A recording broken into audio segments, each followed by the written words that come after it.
Magandang araw po sa inyo, Sir Blair. Lalong-lalo na po sa inyong mga masugid na taga-subaybay sa inyong mga YouTube channel na The Voice Addict at mga kwento ni Apong Isaac. Dati na po akong taga-subaybay ng inyong channel at talagang nakaka-relate po ako sa mga kwentong inyong binabasa.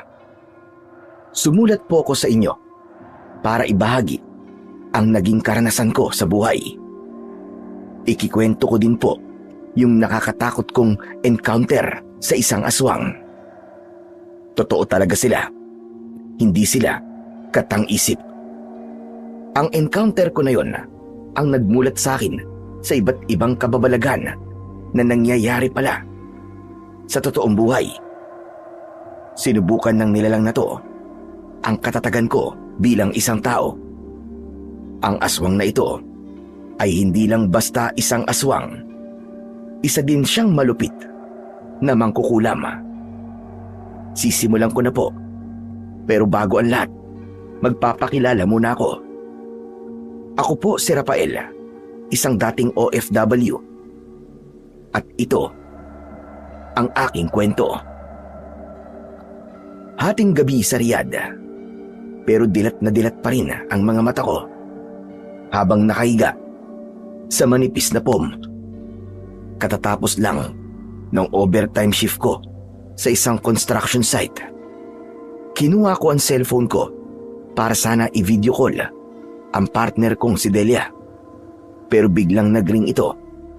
Nakita ko sa messenger yung pangalan ng nanay ko. Agad ko itong sinagot. Nay, bakit po kayo napatawag? Buti naman at sinagot mo na, Rafael. May sasabihin kasi ako sa'yo. Ano po yun? May kailangan po ba kayo?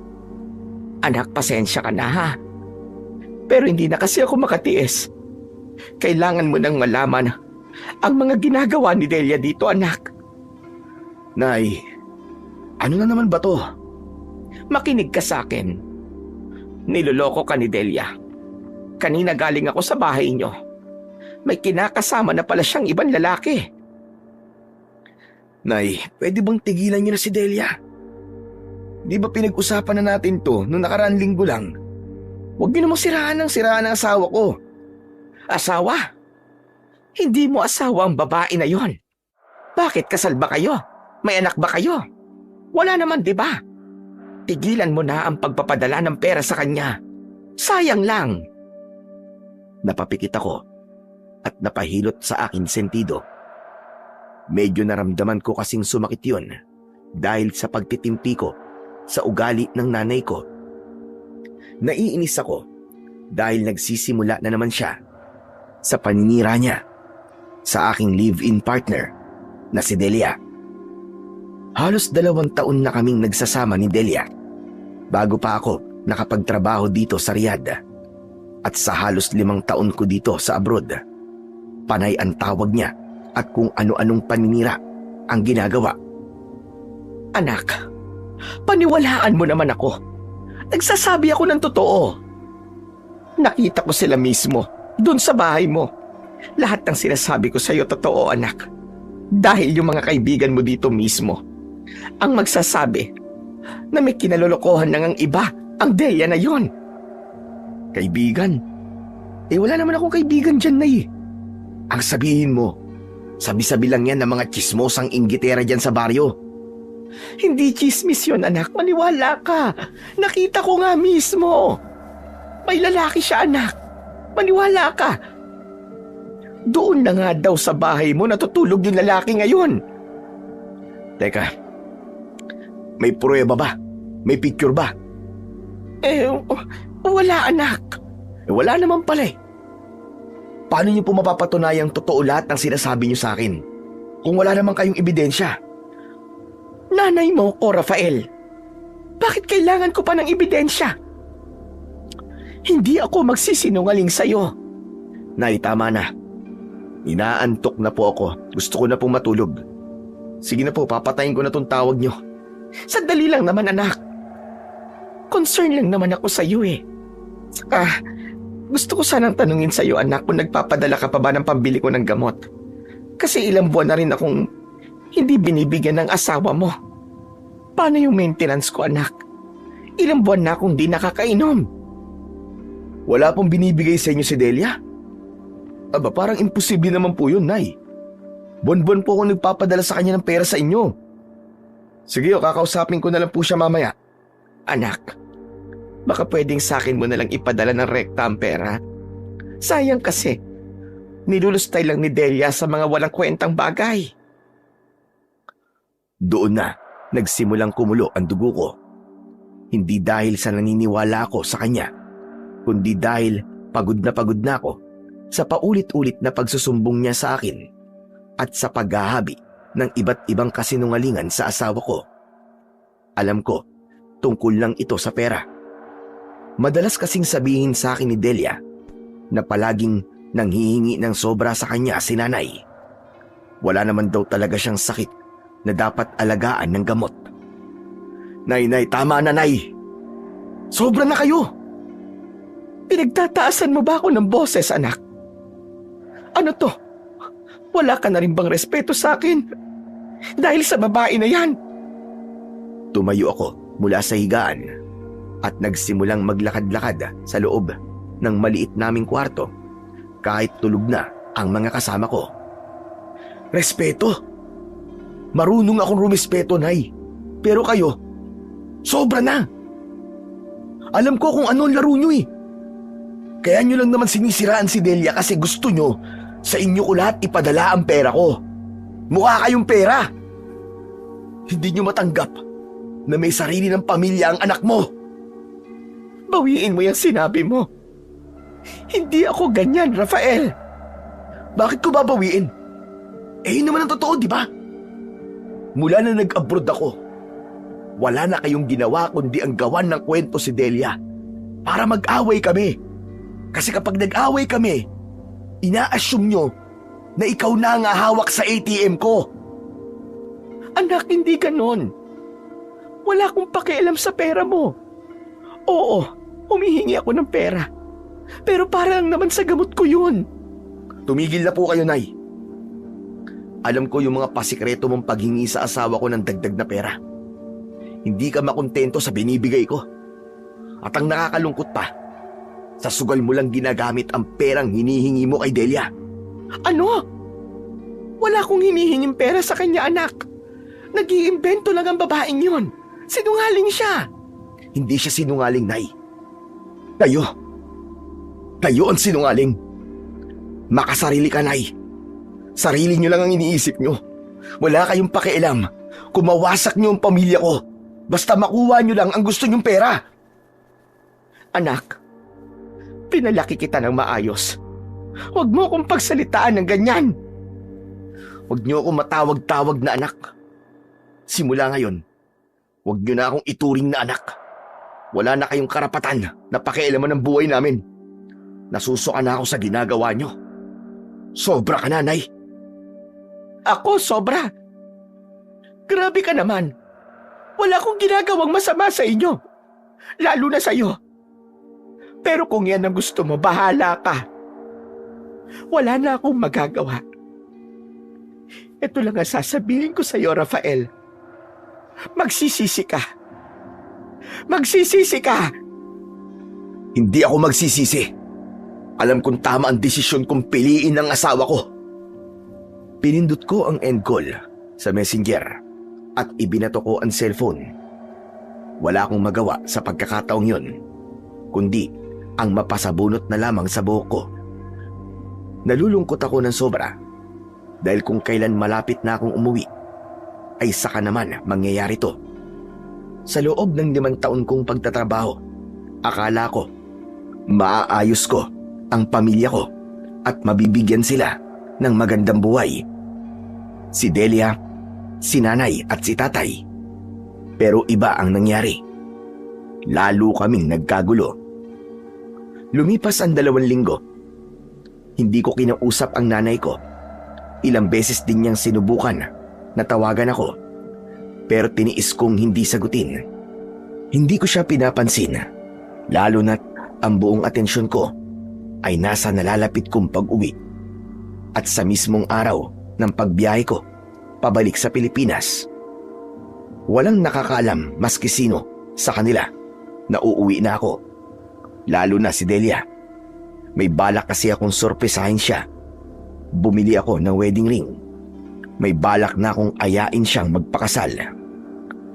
Pagbaba ko sa NAIA, hindi na ako nagpasundo. Sumakay ako ng taxi, diretso sa bahay namin. Sobrang excited na akong makita yung bahay na pinagawa ko at pinaghirapan ko sa loob ng 5 taon. Pero nang huminto ang sasakyan sa mismong tapat ng bahay ko, nadismaya ako. Walang nabago, wala ding naayos. Bumaba ako ng sasakyan. Dahan-dahan akong lumapit sa pinto. Paghawak ko sa main door, nagtaka ko. Bukas. Pagpasok ko, amoy kulob. Binuksan ko ang ilaw sa sala at doon ako mas lalong nadismaya. Anak ng putya, bakit ganito? Ang dumi. Nasaan ba ang asawa ko? Ba't parang hindi natirahan tong bahay na to? Pinagmasdan ko ang sala. Wala yung 55 inches na TV na hiniling niyang bilhin ko. Yung inverter na rep na request niya wala sa kusina. Ang naabutan ko, yung mga nakakalat na bote ng beer sa saig, mga balat ng chichirya na nilalanggam na, at ang makapal na alikabok at sapot sa bawat sulok ng bahay. Delia! Delia, nandito na ako! Tinawag ko siya. Umasa ako nandoon lang siya sa loob ng kwarto o kaya naman ay nasa banyo. Pero walang sumagot. Dali-dali akong pumanhik sa kwarto namin. Pagbukas ko ng pinto, bumulaga sa akin ang maguluring higaan. Nakabukas ang pinto ng kabinet. Wala na halos damit doon, pero nang silipin ko ang ilalim ng kabinet, may mga nakita akong ilang piraso ng damit. Kinuha ko ang isa. Isang malaking jersey yun na pang basketball. Tapos doon, sa may lalagyan ng sapatos, may isang pares ng rubber shoes na size 11. Pero size 9 lang ako. Anong ibig sabihin nito? Delia, nasan ka? Hayop ka, magpakita ka sa akin! Habang nanggagalaiti ako sa galit, may tumawag sa labas ng bahay ko. Tao po! Delia, nandiyan ka ba? May tao ba dyan? Boses lalaki yon. Agad akong lumabas ng bahay, galit na galit. Handa na talaga akong manuntok ng mga oras na yon, pero natigilan ako nang makilala ko siya. Siya man ay nagulat nang makita ko. Gani, anong ginagawa mo dito? Agad niya akong inakbayan, pero bigla niyang naramdaman na nanigas ako sa galit at gulat. Humiwalay siya at tinignan ako mula ulo hanggang paa. Kailan ka pa dumating? Akala ko sa katapusan pa. Baka sa mukha niya ang pag-aalala. Tumingin siya sa loob ng bahay. Tapos balik sa akin. Nakita mo na? Ang alin, Gani? Yung bahay kong parang basurahan? O yung gamit ng lalaki sa kwarto ko? Kanino yun? Sa'yo? Napakamot si Gani sa batok niya. Sabay na pabuntong hininga ng malalim. Tara sa loob, pre. Doon tayo mag-usap. Pumasok kami sa loob. Naupo kami sa maalikabok na sopa. Tahimik lang ako at hinintay ang anumang sasabihin niya. Rap, matagal nang hindi dito nakatira si Delia. Oo, paminsan-minsan pumupunta siya dito. Pero dumadalaw lang. Sa ibang bahay na siya umuwi. Kaninong bahay siya umuwi? Naalala mo ba si Eduardo? Yung ex niya nung high school na tricycle driver ngayon. Oh, anong meron sa gagong yon? Yung lalaki ni Delia, pare. Matagal silang tumira dito. Kailan lang sila lumipat? Ang walang niya. Pero bakit di mo sinabi sa akin? Bakit di mo man lang ako chinat para malaman ko? Nako, hindi ko naman alam mag-cellphone, pare. Saka wala din naman akong pambili ng gadget. Alam mo namang hamak na basurero lang ako. Yung kinikita ko para lang sa mga anak ko. Pasensya ka na pare. Ganun ba? Hindi ko alam eh. Pasensya ka na, Gani. Ayos lang. Pero totoo bang hindi umabot sa'yo yung kataksilan ng asawa mo? Hindi ba sinabi ng nanay mo sa'yo? Si nanay? Oo, kasi alam mo, nung isang buwan lang, sumugod dito yung nanay mo. Naabutan niya yung dalawa. Nagwala, nagsisigaw dito sa kalsada. Pinagpapalupa nga niya ng walis tabo yung dalawa tsaka pinalayas. Natigilan ako. Doon ko napagtanto na totoo pala lahat ng isinumbong sa akin ng nanay ko. Nasaan na sila ngayon? Balita ko nasa Batangas sila. Tinakpan ko ang mukha ko gamit ang aking dalawang palad. Gusto kong sumigaw pero walang boses na lumalabas. Sobrang sakit. Hindi lang dahil niloko ko ni Delia, kundi dahil sa katotohanang itinaboy ko ang nag-iisang tao na lumaban para sa akin. Ang nanay ko. Si nanay. Sinabi niya sa akin na totoo. Pero sa tuwing nagsusumbong siya, hindi ko siya pinaniniwalaan. Tapos nitong huli, inaway ko pa siya. Sinabihan ng mga masasakit na salita. Itinakwil ko ang nanay ko. Dahil sa babaeng yun. Nako, ang saklap naman yan pre. Kawawa naman ang nanay mo kung ganun. Tumayo ako at inakbayan si Gani. Gani, samahan mo ko. Saan tayo pupunta? Sa barangay? Magpapablatter ka? Hindi. Samahan mo ko sa tindahan. Bibili ako ng alak. Gusto kong maglasing pare. Gusto kong kalimutan yung katangahan ko. Wala nang nagawa si Gani, kundi ang sumunod. Bumili kami ng 2 long neck at ilang pakete ng mani. Doon kami pumwesto sa sala. Tagay pre. Pasensya ka na. Wala pang masarap na pulutan eh. Wala akong pera eh.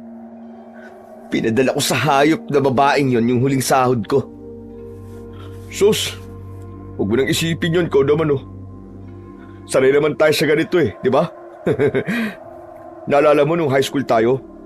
Minsan nga, tubig lang chaser natin solve na tayo Pero pre, dahan-dahan lang tayo ha. Diyos ko, 2 long neck pa naman to. Baka di natin kayanin. Paniguradong bagsak tayo nito pareho. Yaan mo na, Gani. Ngayon lang naman to Pagbigyan mo na ako. Gusto ko lang talagang makalimutan yung sakit Kahit ngayong gabi lang. Sige, sasabayan kita. Pero pangako mo sa akin bukas babangon tayo Aayusin natin to. Hindi pwedeng ganyan ka. Bukas? Bahala na bukas. Nagsimula na kami mag-inom. Bawat tagay, parang tubig ko lang na nilalaklak. Maapdi yun sa tiyan, pero binabaliwala ko lang. Walang tatalo sa sakit na nararamdaman ng dibdib ko. Ilang lagok pa lang ng alak, umikot na kagad ang paningin ko. Alam mo pare, susurpresahin ko sana yung walang yung babae na yun Bumili pa naman ako ng wedding ring namin. Kasi pakakasalan ko na sana siya. Pero pambira, ako pala ang masosurpresa. Muli kong binuhusan ng alak ang baso ko at diretsong tinungga. Pare, tama na yan. Lasing ka na pare. Hindi pa ako lasing pare. Masakit pa rin Alam mo, ang tanga-tanga ko. Pinagpalit ko yung nanay ko sa manlulokong babaeng yon. Ano pang mukhang hiharap ko sa nanay ko pare? Ayos lang yan, ano ka ba? Alam kong madali lang kayo magkakaayos na mag-ina. Mabait naman si Tita Ansing Mapapatawad ka nun. Hindi pare. Walang kapatawaran ng mga sinabi ko at ginawa ko sa kanila pare. Nakakahiya. Kung nahihiya ka pa, huwag mo na munang isipin yan. Ayusin mo na lang muna ang buhay mo pare. Ang una mong dapat gawin, mag-move on. Kalimutan mo si Delia. Kalimutan? Paano ko kakalimutan yun? Nasa kanya lahat ng pera ko. Kailangan mabawi ko lahat ng pera ko, pare. Hindi pwedeng ganito na lang. Nagpatuloy kami sa pag-inom.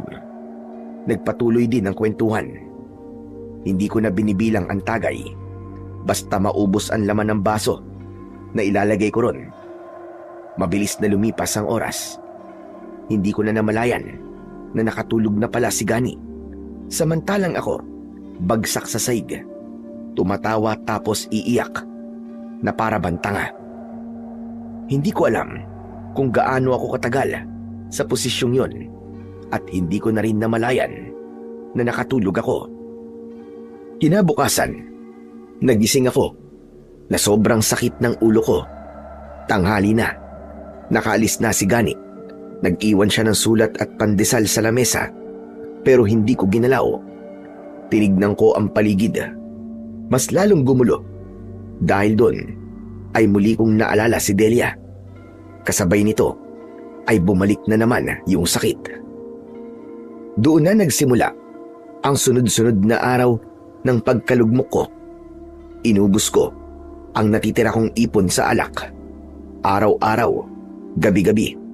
Wala akong ibang ginawa kundi ang uminom para takasan ang realidad. Hindi ko na nilinis ang bahay. Hinayaan kong mabulok ang mga pagkain. Hinayaan kong mapuno ng sapot ng gagamba ang kisame at mga dingding. Nahihiya akong umuwi sa magulang ko. Ang taas kasi ng pride ko noon, Sir Blair. Hiyang-hiya ako kay nanay. Kaya pinili kong magtago. Pinili kong lunurin ang sarili ko sa alak kaysa humarap sa kanila at amining nagkamali ako. Nang maubos na ang pera ko, nagsimula na akong magbenta ng mga natitirang gamit sa bahay na may halaga. Yung mga bakal, yung mga lumang dyaryo, bote, plastik, na ibenta ko na sa junk shop. Isang araw, pagising ko, wala na akong makain. Wala na rin akong maibenta. Wala nang natira kundi yung 4 na pader na unti-unti nang nilalamon ng mga amag at lumot. Isang hapon, dumating ulit si Gani. May dala siyang isang supot ng kanin at ulam.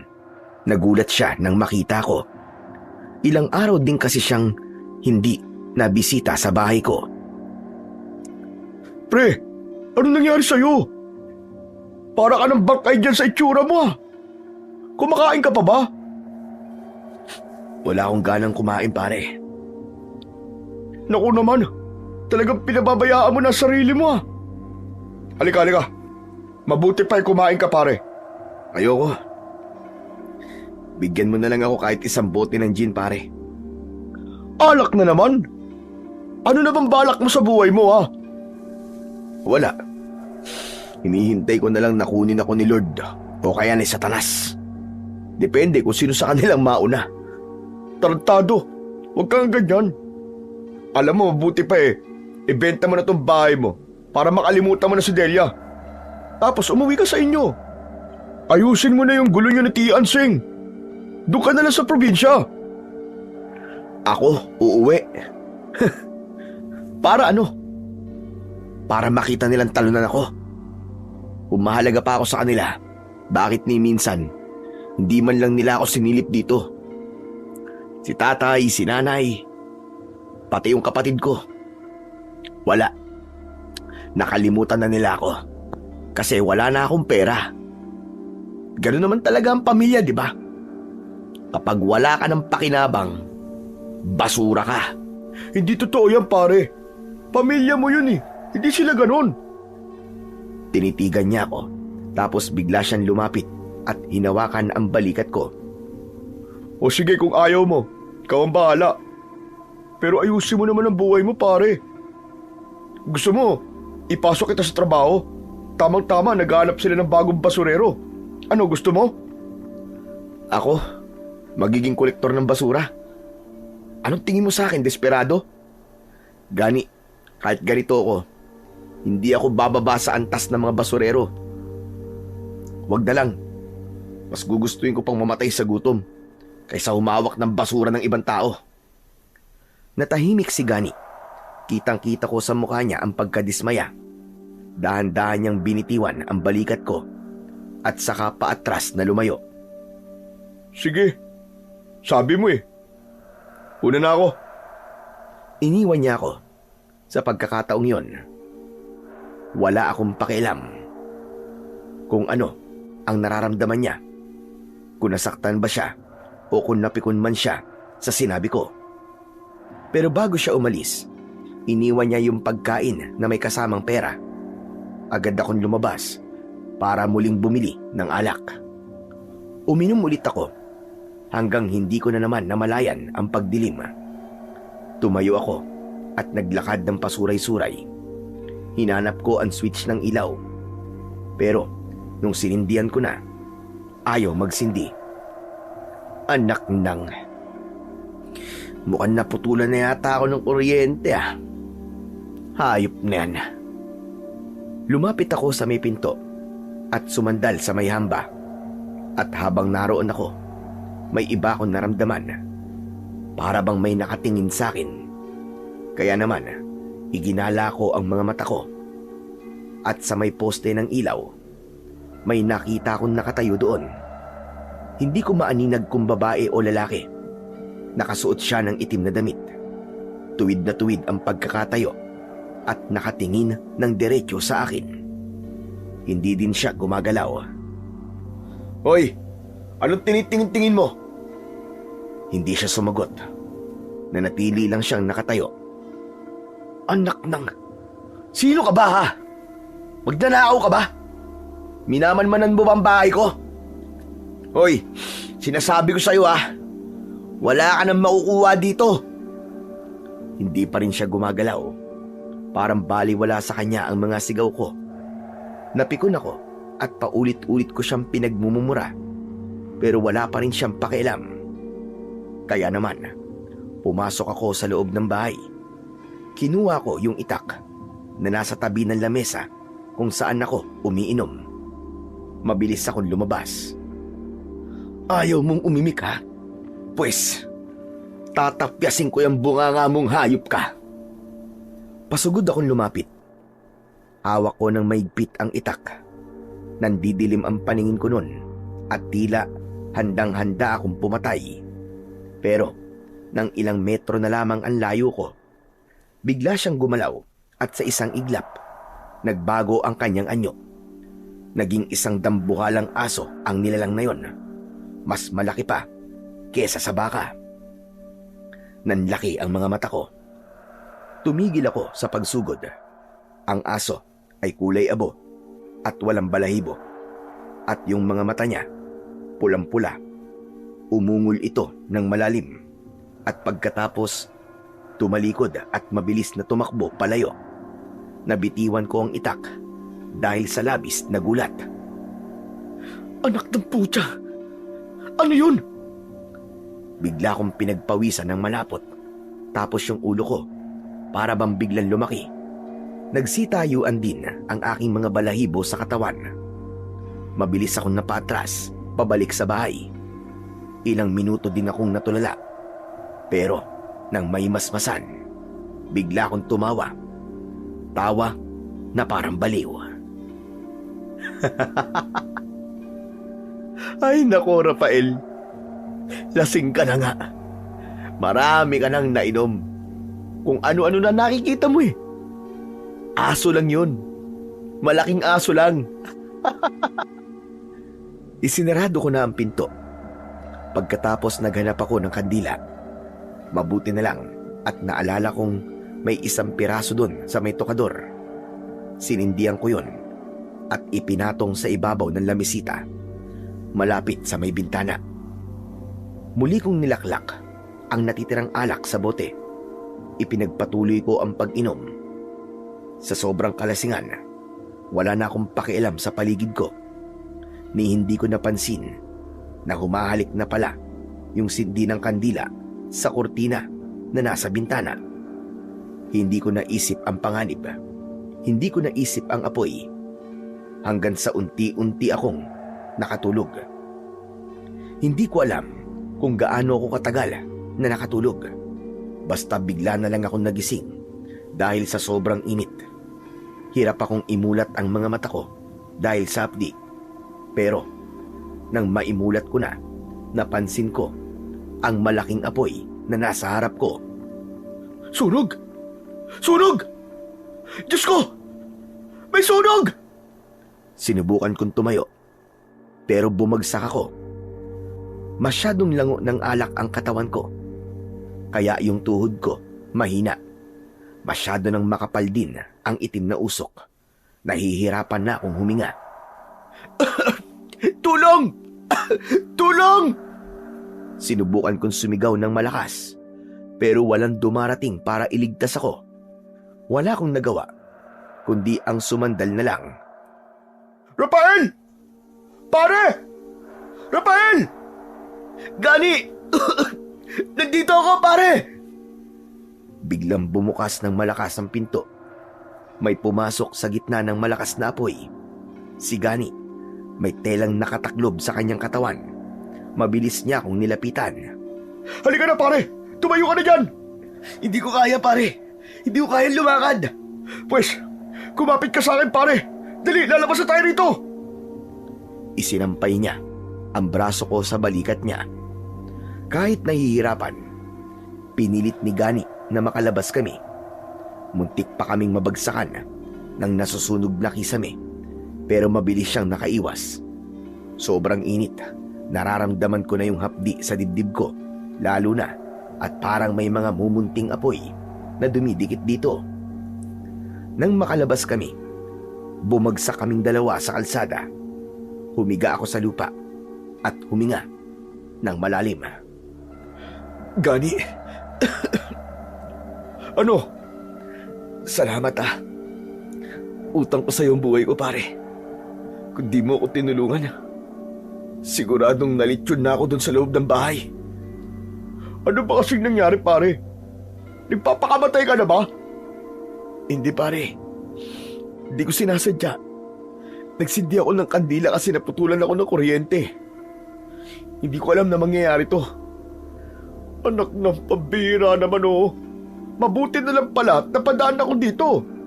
Naku, kung hindi, talagang tusta ka. Napatitig ako sa bahay ko na unti-unti nang tinutupok ng apoy. Dumating na rin ang mga bumbero. Sinubukan pa nilang apulahin ang apoy, pero wala na silang nagawa. Natupok ang buong bahay ko. Wala na talaga. Wala lang natira sa akin, kundi ang suot kong damit at ang buhay ko. Pre, wala na, pre. Ubos na talaga ako. Hayaan mo. Ang importante, buhay ka. Buhay nga. Pero paano na ako ngayon? Ano ba plano mo? Ewan ko. Wala akong maisip kung paano ko pakakayanin ang lahat ng to. Sumama ka na lang sa akin, pare. May kubo ko malapit sa bahay. Doon ka na muna tumuloy. Tapos bukas na bukas din, kakausapin ko yung superior namin. Ipapasok kita sa trabaho. Ano, sama ka? Oo, pre, sige. Sasama ako sa'yo. Sumama na nga ako kay Gani. Agad niyang ipinalinis sa kanyang asawa ang kubo na tutuluyan ko. Maliit lang yon, pero malinis. Doon ako nagsimula ng panibagong buhay. Samantala, pagkalipas ng ilang araw na paghihintay, naipasok na rin niya ako sa trabaho. Agad-agad nagsimula ako. Maaga tayo bukas, ha? Akaan mong gumising, ha? Oo na, gigising ako na maaga. Totoo nga, 4:00 pa lang ng madaling araw ay ginising niya na ako para maganda sa pagpasok. First day mo ngayon, tol. Kailangan magpa-impress tayo, ha? Oo na, akong bahala. Pero pagkatapos nito, mamayang pag-out natin, sagot mo isang bote, ha? Kailangan mag-celebrate tayo. Sus! Yun lang pala, eh. Walang problema doon. Sige, sagot ko na yan, pati pulutan. Basta, wag mo lang ako ipapahiya, ha? Hindi, ah. Sige, tara na. Madaling araw ay nasa garahe na kami ng mga truck ng basura. Nung unang linggo, halos masuka pa ako sa amoy. Iba-iba ang mga amoy ng nakasakong basura na nakokolekta namin. May mga nabubulok o panis na pagkain, dumi ng hayop, mga diaper at kung ano-ano pa na itinatapon ng mga tao. Masakit din sa katawan, lalo na at mabibigat ang mga sako. Kaya naman, kapag umuuwi kami, bagsak talaga ang katawan ko. Medyo nakakalimutan na ng katawan ko ang alak dahil sa pagod. Kasi nakakatulog kagad ako. Lumipas ang mga buwan, unti-unti na akong nasasanay sa bago kong buhay. Di naman pala masama, pare. Ha? Anong hindi masama? Yung ganitong trabaho. Yung pagiging basurero. Hindi naman talaga masama, pare. Kaya nga. Wala lang. Naaalala ko lang yung minsan na nilait ko tong trabahong to. Oo, natatandaan ko yun. Sabi mo mas gugustuhin mo pang mamatay na lang kaysa humawak ng basura ng ibang tao. Ang yabang ko nun, no? Kala mo kung sino. Pero ngayon, ang laki ng pasasalamat ko. Dahil sa trabahong to, medyo nakakabangon na ako. Alam mo ba, pare, kung bakit ganun ang sinabi ko nun? Hindi, pare, hindi ko alam. Bakit? Akala ko kasi nun, kapag basurero ka, mababa kang tao. Maling mindset yun, pare. Hindi naman sukatan ng trabaho para sabihing mababa o mataas ang isang tao, pare. Pantay-pantay lang tayong lahat sa paningin ng Ama. Tama ka, pare. Saka alam mo, wala namang masama sa trabaho natin eh. At least ang kinikita natin malinis at hindi galing sa nakaw. Tama ka. Maling-mali talaga ako sa mga pinagsasabi ko nun. Yan! Mabuti naman at na-realize mo, pare. Kasi alam mo, hindi talaga dapat na minamaliit ang mga basurero. Kasi kung walang basurero katulad natin, paano yung mga basura? May iipon yun. Tapos magkakasakit ang mga tao. Babaho ang mundo. Kaya importante ang trabaho natin, pare. Tama ka. Tama ka, pare. Kinabukasan ay nagsimula na naman kami sa trabaho. Ganito ang routine namin araw-araw. Gigising bago sumikat ang araw, tapos babiyahe. Kukunin ang truck. Magmamaneho si Gani at ako naman ang tigakuha ng mga basura. Mahirap, nakakapagod, pero kahit papano, nakakaraos. Nasanay na rin ako sa amoy. Hindi na ako nandidiri.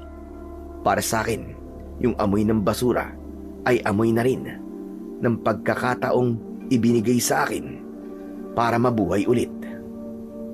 Pero ilang araw ang nakalipas, merong dumating na problema. Day off namin nun. Inaasahan ko na makakabawi ako ng tulog. Pero madaling araw pa lang, ginising na ako ni Gani. Malakas at mabilis ang kanyang pagkatok. Rafael! Gising! Gising na! Idinilat ko ang isa kong mata. Nakita ko medyo madilim pa. Ano ba, pare? Day off natin ngayon, di ba? Hayaan mo muna ako matulog. Hindi, pare, bumangon ka na dyan. Dahan-dahan akong bumangon at binuksan ang lock ng pintuan. Tapos ay bumalik din ako sa higaan at muling ipinikit ang aking mga mata. Bakit ba ang aga-aga mo manggising? Hindi sumagot si Gani. Umupo siya sa tabi ng higaan ko. Muli kong idinilat ang mga mata ko. Saka ko siya tinignan. Doon ko napansin na yung mukha niya ay hindi maipinta. Maputla siya at parang may gustong sabihin. May nangyari bang masama, pare? Bakit ganyan ang tingin mo sa akin? Si Delia, pare. Si Delia. Patay na siya. Bigla akong napabangon at tumingin sa kanya. Nagulat ako sa ibinalita niyang yon. Kinapa ko ang sarili kong damdamin, pero bukod sa gulat at pagtataka, ay wala na akong ibang naramdaman. Para lang akong nakarinig ng isang balita tungkol sa isang taong hindi ko ka-close. Patay na siya. Bakit? Ano nangyari? Ewan ko eh. Basta natagpuan siyang patay doon mismo sa dating kinatitirikan na nasunog mong bahay. Ano? Bakit nandun siya? Hindi ko alam pare. Yun ang sinabi ng mga nakasalubong ko kanina doon sa may labas. Tinatanong ka nga eh. Kung alam mo na. Paano ko malalaman? Kagigising ko lang. Pero bakit siya nandun? Matagal na siyang di umuwi doon Dahil sumama na siya doon sa ibang lalaki niya, di ba? Bakit sa lahat ng lugar, doon pa sa lote ko matatagpo ang patay ang babaeng yun? Hindi ko nga din alam. Gusto mo ba siya makita? Napatitig ako kay Gani. May isang bahagi ng isip ko na nagsasabing ayoko, pero may isang bahagi naman na nagsasabing oo. Sige. Tignan natin. Mabilis kaming naglakad patungo sa dating lupa ko. Pagdating namin doon, marami ng tao ang nakikiusyoso. May mga pulis na rin na naglalagay ng yellow tape sa paligid. Nang makita ko ng mga kapitbahay, nagsimula na ang maugong na bulungan. Maya-maya pa ay may isang nagturo sa akin at sinabihan ng isang pulis na ako raw ang dating asawa at may-ari ng lupang yon. Nilapitan ako ng isang imbestigador at tinanong ako kagad kung nasan ako kagabi. Nandun po ako sa kubo ni Gani, sir. Umuwi po kami ng 10:00 ng gabi mula po sa trabaho namin. Kahit i-check niyo pa po yung logbook doon sa may munisipyo, sir. Tapos pag uwi po namin, natulog na po kagad kami kasi pagod na pagod po kami. Ginising lang po ako ni Gani ngayon gawa po ng nangyari dito. Tumingin sa akin yung pulis, tapos ay kay Gani. Nagtanong ito sa kaibigan ko kung totoo ba ang sinasabi ko. Opo sir, kasama ko po siya buong gabi. Hindi yan lumabas dahil sa sobrang pagod. Ako makapagpapatunay na wala siyang alam dito. Nakita kong nagbubulungan pa rin ang mga tao sa paligid. Ang tingin nila sa akin ay parang ako ang pumatay. Pero hindi ako natakot dahil wala naman talaga akong ginawang masama. Lumapit si Gani sa mga pulis at matapang na nagsalita. Tiningnan din niya ang mga naroroong tao. Bakit parang ito yata ang kaibigan ko na pagbibintangan nyo? Kanina ko pa kayo naririnig ha? Bakit hindi nyo ipatawag yung sinamahan niyang lalaki? At yun ang tanungin nyo? Sila naman ang palagi magkasama, di ba? Tsaka nakapagtataka naman na talagang dito pa sa lupa ng kaibigan ko itinapon ng bangkay. Ano yun? Masyadong halata ang plano. Kung sino man ang gumawa nito. Natahimik ang mga pulis at ang mga tao na kanina pa iba ang tingin sa akin. Hinayaan ko na sila. Naglakad na ako palapit sa mismong bangkay ni Delia nang di lumalampas sa yelo na lubid. Nang makilala ko siya, halos hindi ko siya makilala. Ang magandang mukha niya ay punong-puno ng pasa. Namamaga ang kanyang mga mata at may malaking sugat siya sa noo. Tapos ay taddad ng madaming saksak ang kanyang tiyan at dibdib. Halatang galit na galit ang gumawa nun sa kanya. Grabe ang ginawa sa kanya pare. Karumal-dumal. Nakakaawa. Kaya nga Tinignan ko ang mukha ni Delia. Sa pagkakataong yon, nakaramdam din ako ng awa. Awa para sa isang taong naging bahagi ng buhay ko, pero namatay sa ganitong paraan.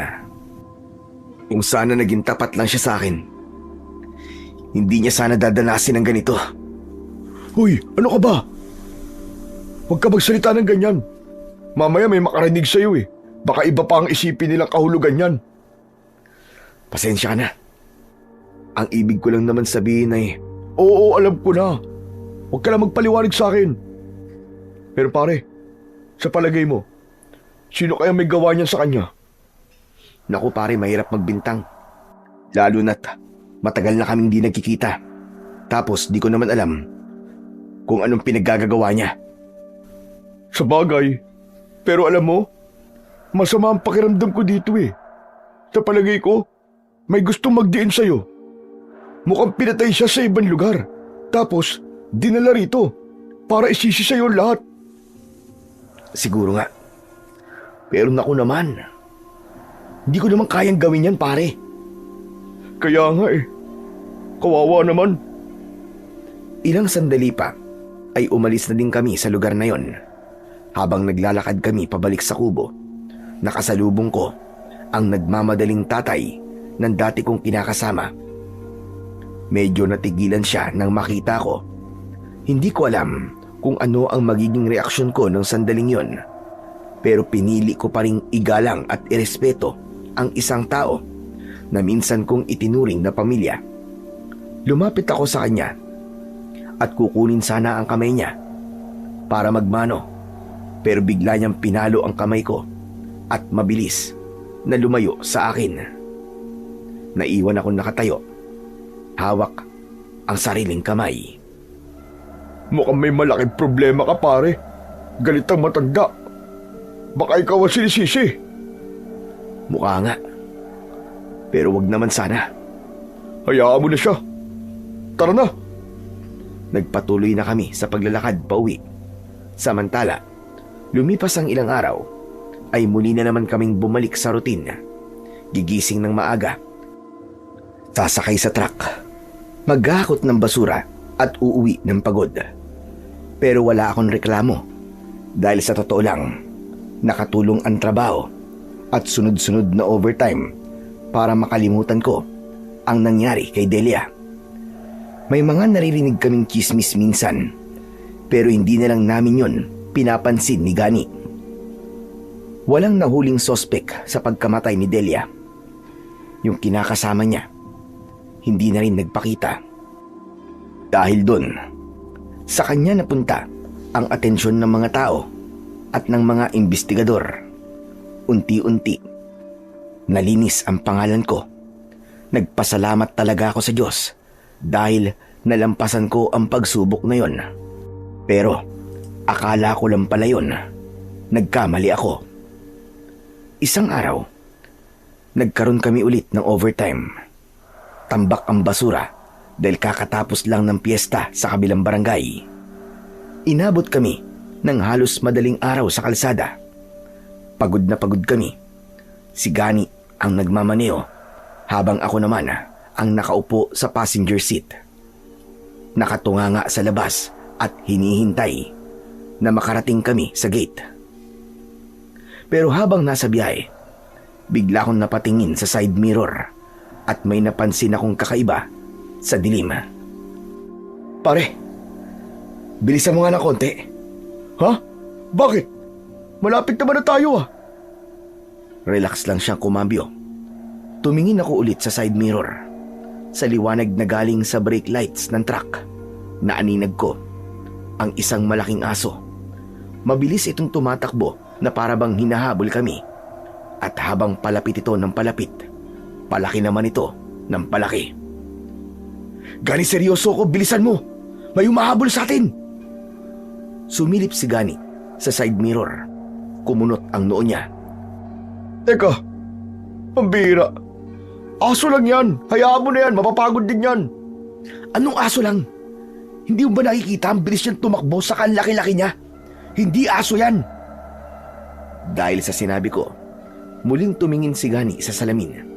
Sakto namang dumaan kami sa tapat ng isang poste na may gumaganang ilaw. Nakita niya ng malinaw yung humahabol. Kulay itim ito, walang balahibo at napakabilis tumakbo. Ang mga mata nito ay kulay pula at nanlilisik. At ang ngipin, malalaki at matutulis.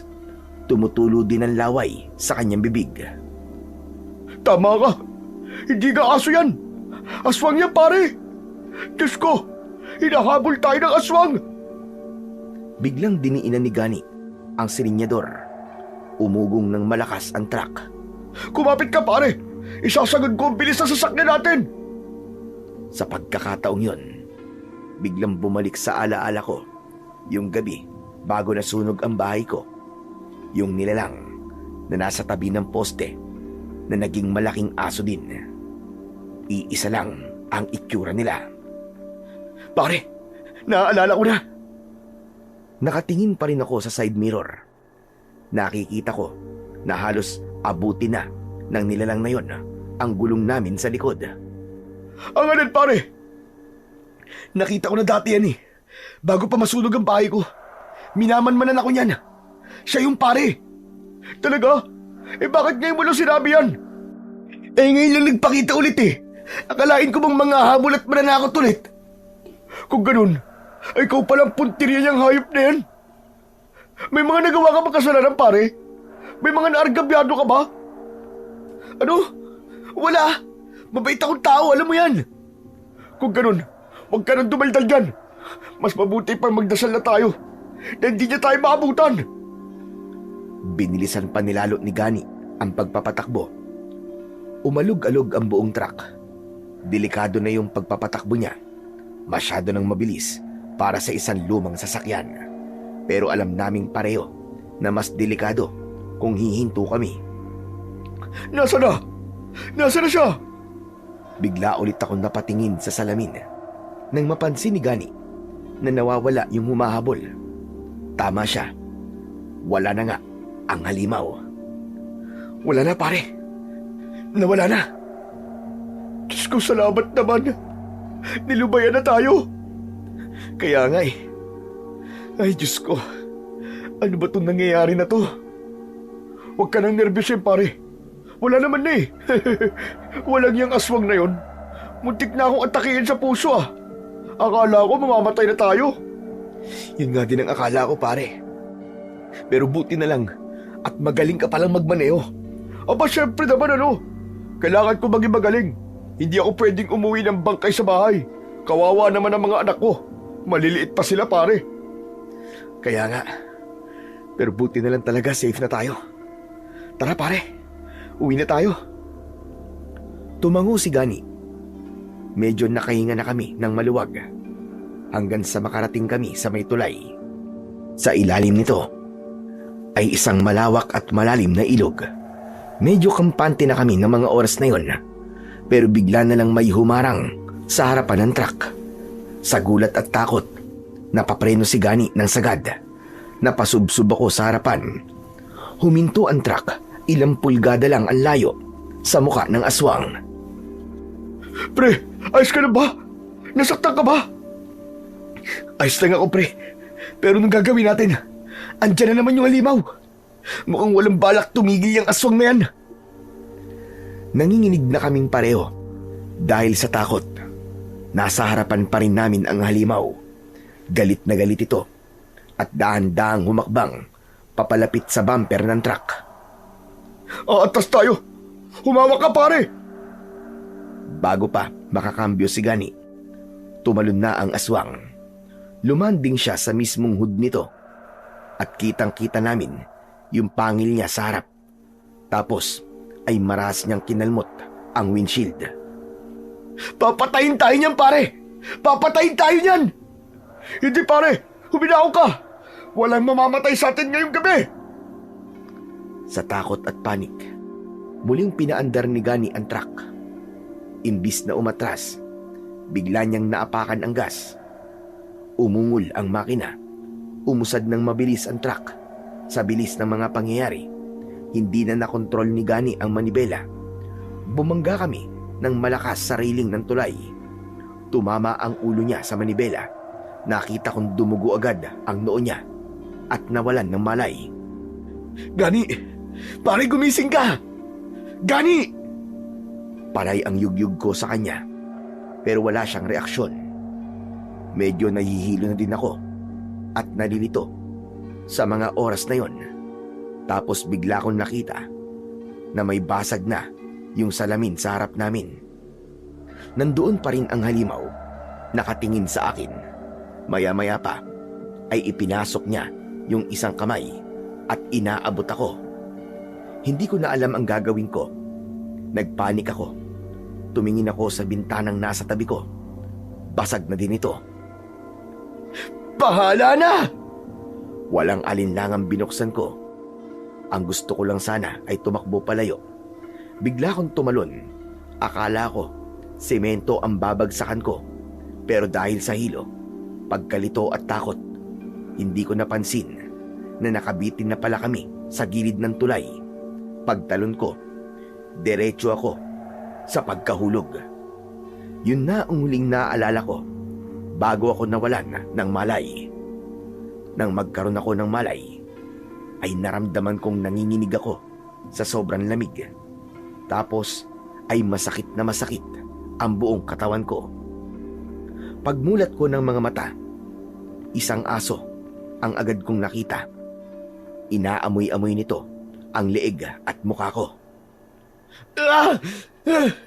Lumayo ka sa akin! Saklolo! Mabilis akong gumapang paatras habang nakahiga sa buwanginan. Inisip ko kasi na yun pa rin yung aswang na humabol sa amin ni Gani. Dahil sa lakas ng sigaw ko, isang matandang lalaki ang biglang lumabas mula sa likod ng isang malaking bato. Nakasuot siya ng isang kupas na kamiseta at may nakasabit na kwintas sa kanyang leeg. Napatitig siya sa akin nang makita ako. Nung una ay natulala siya, pero nang makita niyang nanginginig ako sa takot, sumitsit ang matanda sa aso at dahan-dahang lumapit sa tabi ko. Huminahon ka, iyo. Hindi ka sasaktan ng aso ko. Mas mabait pa yan sa tao. Hingal na hingal ako, pero nang may masmasan at makitang ordinaryong aso lang yun, tapos ay maliwanag na ang paligid, medyo kumalma ang pakiramdam ko. Alam kong ligtas na ako. Ano bang nangyari sa'yo? Bakit basang-basa ka? At puro na sugat yung braso at mukha mo? Aksidente po. Sumalpok po yung truck namin sa railing ng tulay. Tapos nahulog po ako. Ganun ba? Nako'y mabuti pala't nakita ka nitong aso ko. Isang himala ang pagkakaligtas mo. Himala? Oo, himala na nabuhay ka pa. Malalim ang ilog na yan, tapos malakas pa ang agos kagabi. Paano ka nakaligtas? Wala na po akong matandaan eh. Basta, yung huli pong naalala ko yung nahulog ako. Yun lang. Malamang ay nawalan ka ng malay. Tama nga ako. Isang himala ang nangyari sa'yo. At saka mabuti pala. At dito ka napadpad. Nailigtas ka nitong aso ko. Ano? Iniligtas ako ng aso mo? Oo, ganun na nga. Kung di ka iniligtas dito at dinala dito sa Pampang, malamang sa malamang ay nalunod ka na.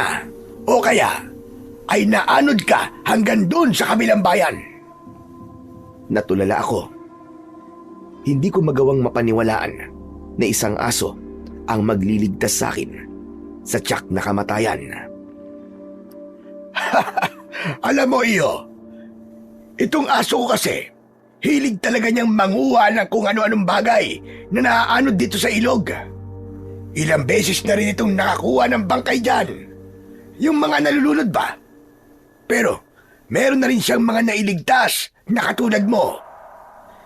Hinawakan ng matanda ang isang braso ko at inalalayan akong makaupo. Halos mapangiwi ako sa sakit ng likod ko. Ako nga pala si Donato. Pwede mo akong tawagin Lolo Donato kung gusto mo. Eh ikaw, anong pangalan mo? Rafael po. Rafael po ang pangalan ko. Ah, Rafael. Malapit lang naman ang bahay ko dito. Halika, sumama ka sa akin. Marami ka kasing sugat sa braso at buka. Namamaga na rin ang mga paa mo. Kailangan nating gamutin yan bago pa lumala. Salamat po, Lolo Donato. Pero nakakahiya naman po sa inyo. Ano ka ba? Huwag kang mahiya.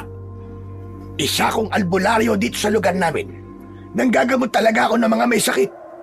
Kailangan mo ang tulong ko, binata. Tinignan ko ang muka ni Lolo Donato. Mukha naman siyang mabait at mukhang totoo din ang kanyang malasakit. Yung takot ko, biglang nawala.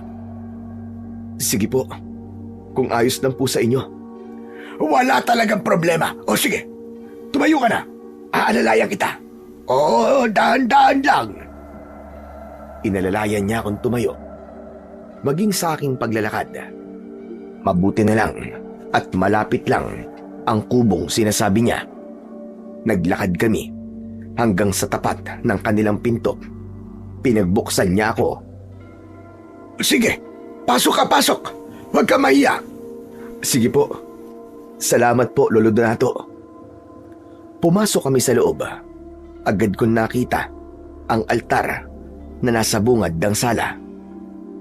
Bukod sa mga santo na nakalagay doon, ay may mga nakasabit at nakaayos din na iba't ibang medalyon.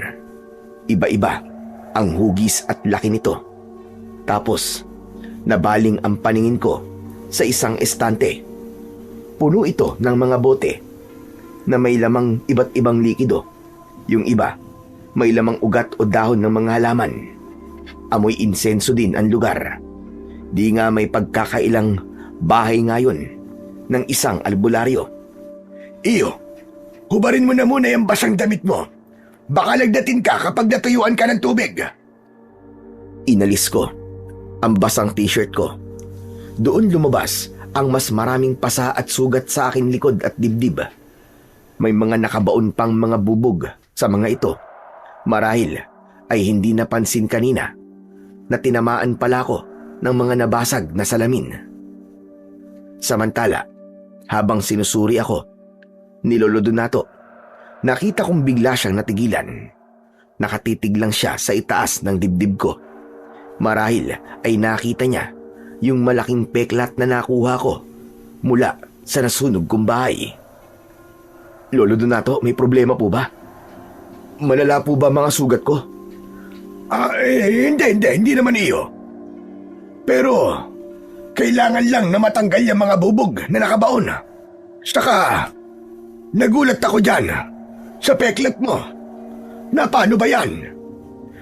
Nakuha ko po to sa sunog. Muntik na po ako mamatay nun kundi po ako nailigtas ng kaibigan ko. Ordinaryong peklat lang po ito. Hindi ordinaryong peklat yan, Rafael. Po, ano pong ibig niyong sabihin? Huwag na muna natin pag-usapan yan. Nagamutin ko na muna ang mga sugat mo para hindi yan maimpeksyon. Kumuha siya ng isang bote ng langis at nagsimulang ipahid ito sa aking mga sugat. Mainit sa balat at may kakaibang amoy yung inilalagay niya. Pero unti-unting nababawasan yung kirot na nararamdaman ko. Gusto magbihis ka. Papahiramin na lamang kita ng mga damit ko kung hindi ka maselan. Medyo luma na pero malinis naman. Hindi po ako maselan. Basurero po ako. Sanay po ako sa dumi. Kaya kahit ano pong damit, ayos lang po sa akin. Ganun ba? O siya nga pala, bakit ba kayo na-aksidente? Na-aksidente po kami kasi may humahabol po sa aming aso. Ano ka mo? Asong humahabol ng truck? Hindi po siya pangkaraniwang aso. Malaki po siya. Tapos nakakatakot po ang itsura niya. Mapupula po ang mga mata. At matatalim po ang mga ngipin niya. Aswang na aso! Naramdaman ko ang bahagyang pagdiin ng kamay ni Lolo Donato sa akin sugat nang sabihin niya ang salitang aswang. Tapos ay tumahimik siya at nagpatuloy sa pagpahid ng gamot. Parang may malalim na iniisip habang paminsan-minsan ay sumusulyap muli sa peklat sa akin dibdib. Nang matapos siya, ay may kinuha siya sa estante na isang bote na may lamang kulay berdeng likido. Iniabot niya ito sa akin. Heto. Inumin mo ito. Gamot yan para hindi na lumala pa ang pamamaga ng katawan mo. Inumin mo lahat para mabilis na guminhawa ang pakiramdam mo. Ininom ko ang ibinigay niya. Mapait at may kakaibang sipa. Pero agad na nagbigay ng init yon sa aking tiyan. Pagkatapos akong gamutin ng matanda, ay binigyan niya ako ng damit. Isang maluwag na short at lumang t-shirt. Magbihis ka na din iyo. Pagkatapos ay mahiga ka muna riyan at magpahinga. Mas mabuting itulog mo na yan para makabawi ka ng lakas mo. Pagkasabi nun, ay lumabas na ang matanda. Hindi na ako nagreklamo. Nagbihis na ako kagad. Pagkatapos, ay muling nahiga doon sa sala. Dahil na rin sa pagod at epekto ng gamot, mabilis akong dinalaw ng antok. Ilang oras din ang nagdaan bago ko muling nagising. Paggising ko, naramdaman kong medyo guminhawa na ang pakiramdam ko. Nabawasan na yung kirot sa aking kalamnan at nakabangon na rin ako. Hindi ko na rin kinailangan ng alalay o suporta. Tumayo ako ng dahan-dahan habang inaayos ang sarili ko. May narinig akong mahinang bulungan mula sa kusina. Boses yun ng 2 taong nag-uusap. Kilala ko ang isa. Boses yun ni Lolo Donato at isang babae. Hindi ko sinasadyang makinig, pero dahil narinig kong pinag-uusapan nila ako, hindi ko napigilan na lumapit doon ng dahan-dahan. Nakita ko na yung matagal na nating hinihintay, Halia. Gagaling ka na. Talaga po? Nasaan po siya? Naroon siya sa sala natin. Nagpapahinga. Nakita ko ang tanda sa kanyang dibdib. Hindi ako maaaring magkamali. Siya ang magiging daan para maibalik ang paningin ng mga mata mo. Hindi ko maunawaan ang pinag-uusapan nila. Kinabahan ako. Biglang may pumasok sa isip ko.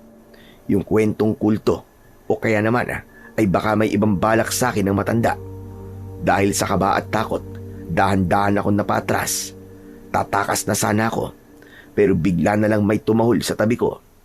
Nakita ko yung aso, nakatingin sa akin at tinatahulan ako, sabay wagwag ng buntot. Natigilan ang pag-uusap ng 2 tao sa kusina at lumabas si Lolo Donato. Nakita niya akong nakatayo.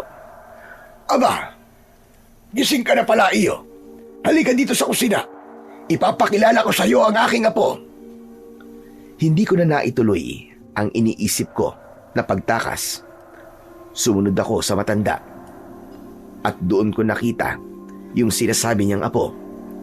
Yung kaba at takot na naramdaman ko kanina ay napalitan ng matinding awa nang makita ko siya. Maganda siya. Mahaba ang itim na buhok niya at meron siyang maamong muka. Pero ang mga mata niya, nakatitig sa kawalan. Hawak niya ang isang baston na gawa sa kawayan. Siya si Halia. Halia, siya naman si Rafael. Yung lalaking nailigtas ni Puti sa ilog. Ngumiti ng bahagya si Halia. Pero nanatiling blanko ang kanyang mga mata. Salamat sa Diyos at ligtas ka na, Rafael. Kumusta na ang pakiramdam mo? Medyo ayos na ako. Di na ganun kasakit. Salamat sa inyo, ha. Lalo na po sa inyo, Lolo. Wala yon. Huwag mong isipin yon. Asa nga pala, nagugutom ka na ba? Kumain na tayo. Nagluto si Halia ng tinolang manok. Halika na. Makakabuti para sa'yo ang humigop ng masustansyang sabaw. Nakisalo na nga ako sa kanila sa maliit na lamesang kawayan. Kahit hindi nakakakilos si Halia, ay napansin ko kung gaano siya kahusay kumilos sa loob ng bahay. Siya ang nag-abot ng plato at kutsara sa akin. Pinagsilbihan niya kami ng lolo niya. Parang kabisadong-kabisado niya ang bawat sulok ng kanilang kusina. Kain ka lang, ha? Huwag kang mahihiya. Oo, sige. Salamat. Tahimik kaming kumain. Pero maya-maya, biglang tumahol si Puti sa labas ng bahay. Napatigil si Halia sa pagsubo at bahagyang nakinig. Lolo, si Puti po. Hayaan mo siya. Baka may nakita lang na estranghero o kaya naman ibang hayop dyan sa labas. Ewan ko ba kung bakit tila napansin ko na bahagyang humihigpit ang hawak niya sa kanyang kutsara. Bumalik yung kaba sa dibdib ko, lalo na naalala ko na naman yung aswang na humabol sa amin ni Gani. Ang kaibigan ko. Diyos ko. Anong sabi mo? May problema ba, Rafael? Opo. Naalala ko po yung kaibigan kong si Gani. Siya yung nagdadrive nung sasakyan namin nung hinabol kami nung aswang. Naisip ko lang po, ano kayang nangyari sa kanya? Buhay pa po kaya siya? Mahirap sagutin yan, Iyo. Malayo tayo sa kabayanan at wala tayong paraan para malaman kagad ang balita. Naiintindihan ko po. Pero parang bigla akong nawalan ng gana. Ibinaba ko ang kutsara at napahawak ako sa ulo ko. Paano po kung nilapa po siya ng aswang na yun? Nakokonsensya po ako. Tumalon ako eh. Iniwan ko ang kaibigan ko sa loob ng truck para iligtas ang sarili ko. Huminahon ka. Wala namang may gusto sa nangyari sa inyo. Sa mga oras ng panganib, natural na iligtas mo ang sarili mo. Hindi ibig sabihin nun na masama kang kaibigan. Tama si Aliyah. Mabuti pa ay wag mo na munang isipin yan. Hindi pa naman natin alam kung ano ang nangyari. Ang mahalaga ngayon ay buhay ka. Sige na. Kumain ka na. Kailangan mong magpalakas. Pinilit kong ubusin ang pagkain. Pero yung isip ko, naglalakbay pabalik dun sa may tulay. Ini-imagine ko kung nakalabas ba si Gani. Kung buhay pa ba siya. Kung galit ba siya sa akin. Mamaya pala ay mangingisda ako dyan sa ilog. Sasama po ako. Gusto ko po makatulong sa inyo. Sigurado ka ba? Hindi naman masakit ang katawan mo, Iyo.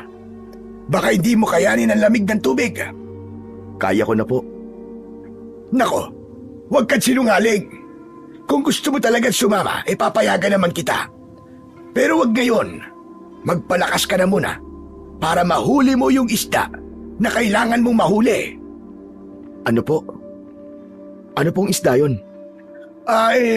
Meron kasi akong ipapahuli sa'yo na isang espesyal na isda dyan sa ilog. Mangyaring madaling araw lamang yung nagpapakita. Kaya sa ngayon, mas mabuting itulog mo na muna yan. Kapag kulang ka sa lakas, baka tangayin ka lang ng agos. Sige po, kung yan po ang pasya nyo. Nang matapos kaming kumain, pinilit ako ni Lolo Donato na muling magpahinga. Ganon din ang payo ni Aliyah. Kaya wala akong nagawa, kundi ang muling bumalik sa sala. Humiga ako ulit sa upuan, pero sa totoo lang ay hindi naman ako dinalaw ng antok. Ang isip ko ay parang gulong na paikot-ikot sa mga nangyari nitong nakaraang oras. Maya-maya, narinig ko ang dahan-dahang paglapit ni Aliyah. Nang makalapit siya, ay umupo siya ng maraan sa tabi ko at humarap sa akin. Gising ka pa ba? Oo. Di naman ako makatulog eh. Masyadong marami ang tumatakbo sa isip ko. Natural lang yan. Bukod sa napagdaanan mo, bago ang lahat ng ito sa'yo. Tama ka. Siya nga pala. Pwede ba ako magtanong? Ano yon? Iyang mga mata mo, dati na ba yung bulag? Hindi. Alam mo, Rafael, hindi naman talaga ako ipinanganak na bulag. Nakakakita ako dati. Kung ganun, ano nangyari? Nagkasakit ka ba? Inulam ako ng dating nobyo ni nanay. Ikinuwento ni Lolo na bago pa man ako ipanganak, may isang lalaki na galit sa nanay ko. Yung lalaking yun, nobyo siya ni nanay noon. Gwapo at may kaya sila sa buhay.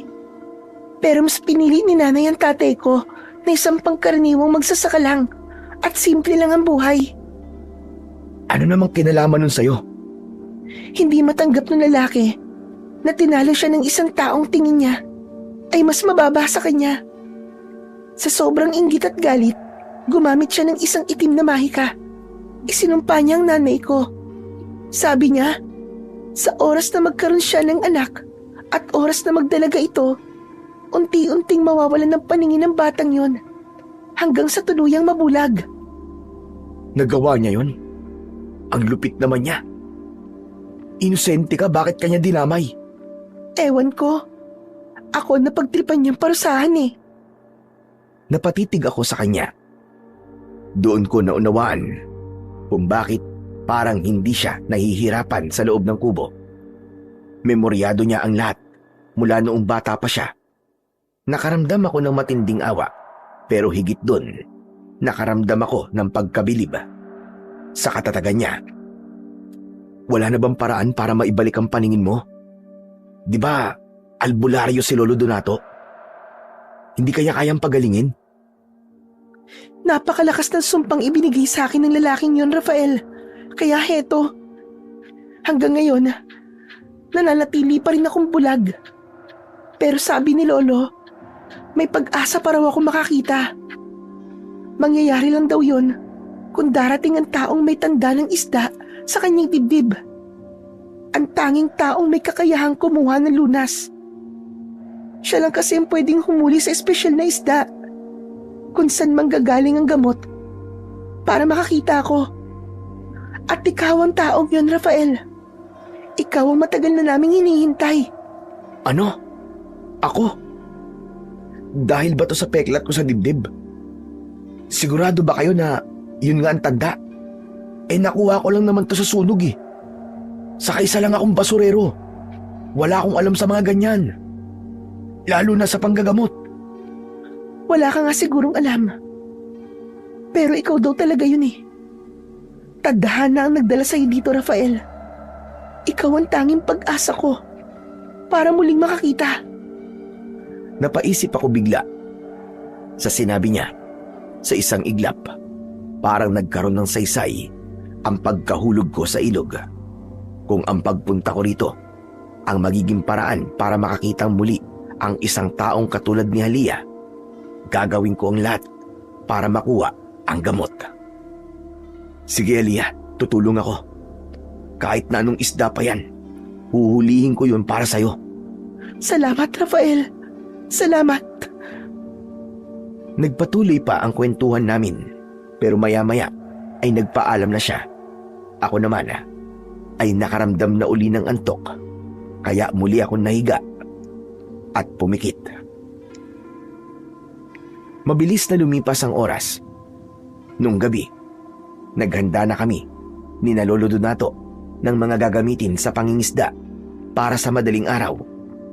Inilabas niya ang lambat at timba. Nang handa na ang lahat, tinawag na kami ni Halia para maghapunan. Habang kumakain, nagbabala si Lolo tungkol sa huhuliing isda. Pero nangako ako na kahit na anong uring isda pa yon, ay huhulihin ko yon dahil yun lang ang pwede kong ibayad sa kabutihan ng maglolo sa akin. Nako, hindi naman ako nang hihingi ng bayad iyo. Ang pagtulong sa kapwa ay hindi pa utang na dapat pagbayaran. Tinulungan kita kasi yun ang tama. Ang tunay na kabayaran ay ang makita kong maayos na ang kalagayan mo o ng kung sino man na natulungan ko. Kung ganun, salamat po. Napakaganda po ng sinabi nyo. Walang anuman. Maaga kami nagpahinga ng gabing yon. Kasi sabi ni Lolo Donato, ay maaga kami dapat magising para maabutan namin yung paglabas ng isda sa ilog. Pagkalipas ng ilang oras, ginising na nga niya ako. Madilim pa at malamig ang simoy ng hangin nang pumunta kami sa ilog. Pagdating namin sa gilid ng ilog, agad kaming tumingin sa ilog. Ilang sandali pa, may nakita akong kakaiba. May isang bagay na kumikinang sa ilalim ng tubig. May sarili itong liwanag na kulay pilak at nagbibigay ng dagdag na ganda sa malinis na tubig. Nang lumapit ako ng kaunti, nakita ko na nanggagaling sa isda ang kakaibang liwanag na yon. Malaki ito, kasing lapad ng 2 braso ko kapag pinagdikit. Ito na po ba yung sinasabi niyo, Lolo? Oo, yan na nga yun. Akin na po yung lambat niyo. Heto, sige kunin mo. Pero mag-iingat ka. Huwag kang masyadong lumapit sa isda na yan dahil may kuryente ang isdang yan. Kaya nitong magparalisa ng isang tao. Talaga po? Pero ayos lang. Gagamutin niyo naman po ako, di ba? Kung sakali man na masaktan ako. Siyempre naman. Di mo na kailangan i-memorize yun. Ngumiti ako. Tapos ay dahan-dahan na akong lumusong sa tubig. Paglubog pa lang ng katawan ko, may himala nang nangyari. Hindi ako nahirapang huliin ng isda. Lumapit ito sa akin at kusang nagpahuli. Nang hawakan ko ang isda, totoo ngang may kuryente ito, pero banayad lang. Hindi masakit. Maingat kong iniangat ang isda mula sa tubig at inilagay sa timbang na kaabang. Tuwang-tuwa si Lolo Donato sa kanyang nakita. Sabi ko na nga ba? Ikaw lang talaga ang may kakayahan na mahuli ang mailap na isdang yan. Kilala ka niya. Kaya nga po eh. Nakakatuwa po, Lolo Donato. Masaya kaming naglakad pabalik sa kubo. Pagpasok pa lang namin sa pinto, ay agad nang ibinalita ng matanda ang magandang nangyari. Haliya po! Nandito na ang gamot mo! Makakakita ka na ulit! Talaga po? Salamat sa Diyos. Salamat din sa iyo, Rafael. Masaya ko habang pinagmamasdan ang maaliwalas na muka ni Halia. Ramdam ko ang labis na tuwa niya. Agad na kumilos si Lolo Donato. Inihanda na niya ang mga gamit. Inasikaso na rin niya kagad ang paggawa ng gamot. Maingat niyang hinati ang isda upang makuha ang apdo nito. Pagkatapos ay dahan-dahan niya itong inihalo sa isang espesyal na langis na nasa maliit na mangkok. May kailangan ka pang gawin, iyo. Ano po yun, Lolo Donato? Pahiran mo ang kanyang mata, noo at sentido nitong gamot. Hilutin mo ng dahan-dahan. Ako po? Pero hindi po ako marunong. Alam mo yan. Madali lang. Haplusin mo lang ang kanyang muka. Ibinigay sa akin ni Lolo ang mangkok. Kinuha ko yun at lumapit ako kay Halia. Sinunod ko ang utos ni Lolo Donato. Isinawsaw ko ang daliri ko sa langis at dahan-dahang ipinaid sa talukap ng mga mata ni Halia. Sunod kong pinahiran ang kanyang noo at sentido. Gaya ng bilin ni Lolo, hinilot ko ito ng pabilog at dahan-dahan. Makalipas ang ilang minuto, tumigil ako. Sige, subukan mong idilat ang mga mata mo, Halia. Dahan-dahang gumalaw ang mga pilik mata ni Halia. Sa una, parang nahihirapan pa siya. Pero nang tuluyan niya nang maibukas ang kanyang mga mata, nanatili siyang tahimik. Nakatingin lang siya sa kawalan ng ilang segundo. Pagkatapos, unti-unting lumipat ang paningin niya sa kanyang mga kamay. Tapos sa akin at kay Lolo Donato. Namuo ang luha sa kanyang mga mata hanggang sa tuluyan na itong pumatak sa kanyang pisngi. Lolo! Nakikita ko na po kayo! Nakakakita na po ako, Lolo! Mabilis na lumapit si Lolo Donato at niyakap ang kanyang apo. Nag-iyakan silang dalawa sa sobrang tuwa. Pero sa gitna ng aming kasiyahan, biglang tumahol ng napakalakas si Puti sa labas ng bahay. Hindi ito ordinaryong taon lang. May kasama itong alulong na para bang takot na takot siya sa kanyang nakikita. Biglang napatayo ang matanda at mabilis na kinuha ang kanyang itak. Rafael, Halia! Pumasok kayo sa loob ng kwarto. May aswang. Nalaman niya lang nakuha na natin ang lunas. Nandito na siya. Agad akong hinila ni Halia. Pumasok kami sa kwarto tulad ng utos ni Lolo Donato. Teka, sandali lang. Anong nangyayari? Sino nasa labas? Sino tinutukoy ng lolo mo? Ang tinutukoy niya ay yung lalaking sumumpa sa akin, Rafael. Oras na malaman niyang gumaling na ako at nabali na ang sumpa. Tiyak nasusugod siya para patayin ako. Teka lang, naguguluhan ako eh. Sabi mo mang kukulam ang sumumpa sa'yo. Pero yung nasa labas, Isang aswang. Ano ba talaga? Ang lalaking yun, hindi lang basta isang mangkukulam. Isa siyang pambihirang nilalang na may taglay na itim na karunungan ng isang mangkukulam. Pero may kakayahang magpalit ng anyo bilang isang hayop o aswang.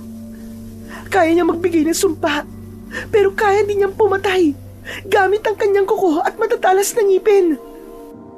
Ilang sandali lang, habang nagpapaliwanag si Elia, narinig namin ang malakas na sigaw ni Lolo Donato.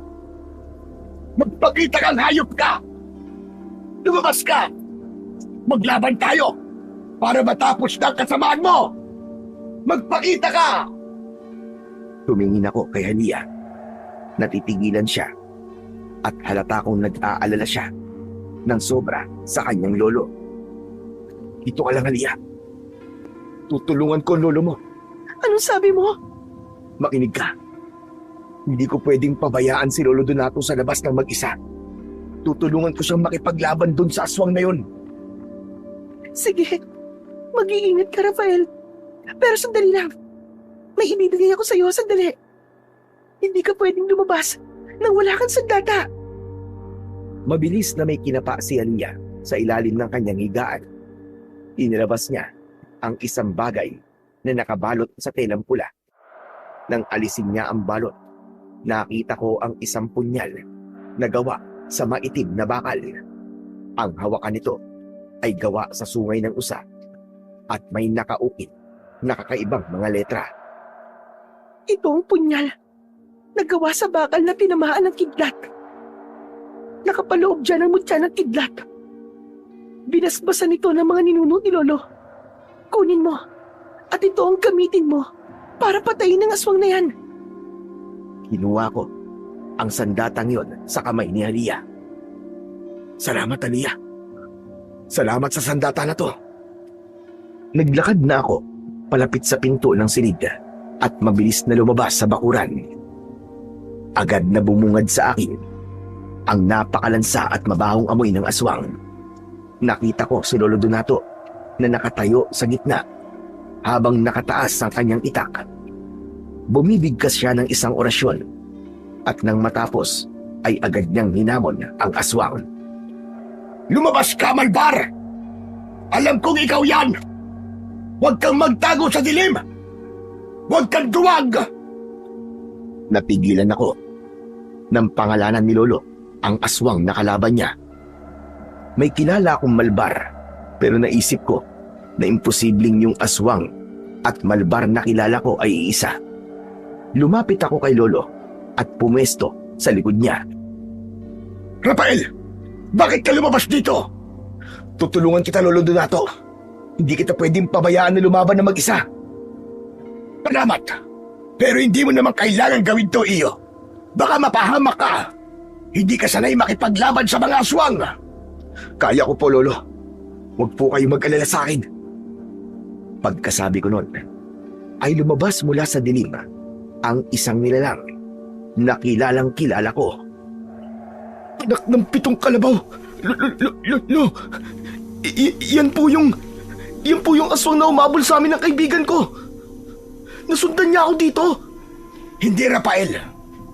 Talagang si Elia ang sadya ng lalaking yan. Nagkataon lang siguro na ang aswang na humabol sa inyo at yung hayop na yan ay iisa. Habang nag-uusap kami ni Lolo, yung aswang na aso ay biglang nagbago ng anyo. Naging kalahating tao at kalahating halimaw siya. Maitim ang balat niya, mahahaba ang mga kuko, at matatalas ang mga pangil niya. Kitang-kita rin ang kanyang nagbabagang mga mata. Iwasan mo matamaan ka ng kanyang matatalas na kuko. May laso ng bawat kalmot niya. Opo, pero ano pong gagawin natin, Lo? Paano natin kakalabanin ang aswang na yan? Ano pa nga ba? E di yan sumugod! Lusob! Mabilis na lumapit si Lolo Donato sa aswang habang iwinawasiwas ang kanyang matalas na itak. Pero hindi nagpatinag ang halimaw sa isang kisap mata. Isang mabilis na damba ang ginawa nito sa matanda. Tumalsik si Lolo at marahas na napasandal sa haligi ng kubo. Iko po! Hayop ka talaga, Malbar! Magbabayad ka! Papatayin kita! Nang makita ko ang pagbulagta ng matanda, umakyat ang dugo ko sa aking ulo. Hawak ang makapangyarihang punyal na may mutya ng kidlat. Ako naman ang sumugod. Isinaksak ko ang talim nito sa balikat ng halimaw. Umalingaw-ngaw ang isang nakapangingilabot na sigaw at ungol. Ngunit imbis na umurong, mas lalong nagngit-ngit ang aswang. Iwinasiwas niya ang kanyang mahahabang kuko na animo ay patalim. Tinamaan ako sa braso at nag-iwan yun ng malalim na sugat. Bumulwak din ang sariwang dugo mula doon. Tumayo si Lolo Donato at hinataw ng itak ang muka ng halimaw. Saka siya umusal ng isang orasyon. Mula sa kanyang sugat, lumabas ang isang itim na usok. Para bang unti-unting natutunaw ang kanyang muka. Muli siyang umungol. Panay ang haplos niya sa bahaging yon. Nakita ko ang pagkakataong yon para talunin ang hayop. Agad akong lumundag at ibinaon ang aking kumikidlat na punyal nang sagad sa gitna ng dibdib nito. Sabay kaming natumba sa lupa. Ramdam ko ang mainit na dugo ng nilalang na yon sa aking kamay habang unti-unting nawawala ang bagsik sa kanyang mapulang mga mata. Dahan-dahan ang anyo ng halimaw ay nagsimulang magbago. Ang kulay nito ay bumalik na. Tapos yung mga kuko niya ay umikli at ang mukha niya ay dahan-dahang naging anyong tao. Nanlaki ang mga mata ko. Nabitiwan ko ang punyal nang makita ko ang muka ng taong nasaksak ko. Tatay Malbar! Ikaw!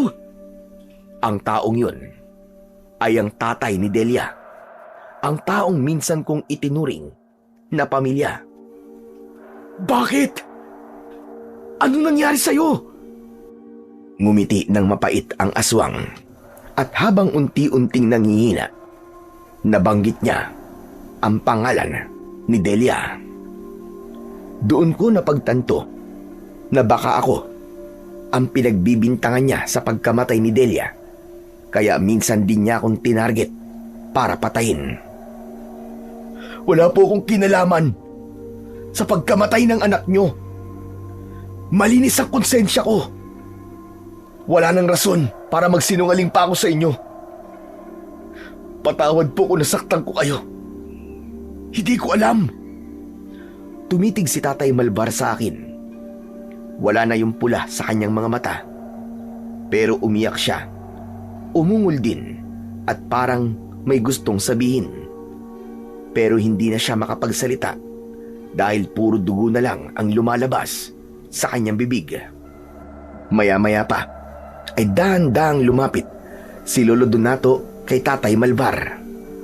Hinugot niya ng mabilis ang nakabaong punyal ng kidlat at saka muli itong ibinaon ng 3 beses. Magpahinga ka na, Malbar. Dito na magtatapos ang kasamaan mo. Nangisay ang katawan ng aswang hanggang sa tuluyang nawalan na ng buhay. Nang malagutan siya ng hininga, nagsimulang mag-apoy ang katawan niya dahil sa epekto yon ng mutya ng kidlat. Tahimik lang kaming nakamasid ni Lolo Donato habang unti-unting natutupok ang katawan nito. Sa loob ng ilang minuto, wala nang natira kundi isang tumpok ng itim na abo na agad na tinangay ng hangin. Tapos na, Rafael. Wala na ang aswang. Natulala ako sa sinabi ng matandang albularyo. Medyo mabigat ang loob ko, pero sa kabilang banda, naramdaman ko na parang nakalaya na rin ako. Wala nang aswang, nagagambala pa sa akin. Lumabas si Alia mula sa kubo. Naglakad siya papalapit sa akin. Lo, may sugat po siya. Gamutin na natin bago pa kumalat ang lason sa katawan niya. Doon ko lang naramdaman ang matinding hapdi sa aking braso. Maitim ang dugon lumalabas sa kalmot ng aswang. Agad akong inakay ng maglolo, papasok sa loob ng kubo. Pinaupo ako ni Lolo Donato sa sahig, habang si Halia naman ay kumuha ng mainit na tubig at malinis na tela. Kumuha ang matanda ng isang banga na may lamang dinurog na mga dahon at ugat na may matapang na amoy. Tiisin mo ang apde, iyo. Kung hindi natin tumaalis, maaari kang mamatay. Ipinahid niya ang gamot sa aking sugat. Parang binuhusan ng kumukulong tubig ang balat ko sa tindi ng hapdi. Napakapit ako ng maigpit sa gilid ng upuan, habang si Halia naman ay hinawakan ang isa kong kamay upang bigyan ako ng lakas ng loob. Huminga ka ng malalim. Malalampasan mo rin ito. Ilang sandali pa, ang itim na dugo ay napalitan na ng kulay pula. Tanda yun na nawala na ang lason sa katawan ko. Agad na hinugasan ng malinis na tubig ni Halia ang sugat ko, saka ito binalot ng malinis na tela. Ligtas ka na, Rafael. Ang kailangan mo nalang gawin ngayon ay mahabang pahinga para bumalik na ang lakas mo. Salamat po. Maraming salamat po talaga sa lahat, Lolo Donato.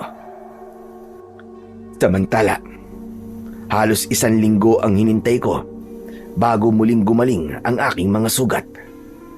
Nabawi ko na din ang aking lakas. Doon na ako nagpaalam kay Lolo Donato at kay Halia. Kailangan ko na pong umuwi, Lolo Donato. Talaga bang hindi ka na mapipigilan, iyo? Ngumiti ako. Sa totoo lang ay ayoko pa sana. Kasi napalapit na din ang loob ko sa kanila. Pero kailangan kong umalis para malaman kung ano ang nangyari sa kaibigan kong si Gani. Kailangan ko na po talagang umuwi. May mga importanteng bagay po akong dapat gawin. Ganun ba? E di sige, iyo. Kung yan ang pasya mo. Pero bago ko umuwi, may gusto pa sana akong hilingin sa'yo. Isang mahalagang bagay. Ano po yun, Lolo Donato? Sabihin niyo lang po sa akin at gagawin ko. Gusto kong umuwi ka sa inyo sa probinsya. Puntahan mo nanay mo. Humingi ka ng tawad sa kanya. Ho?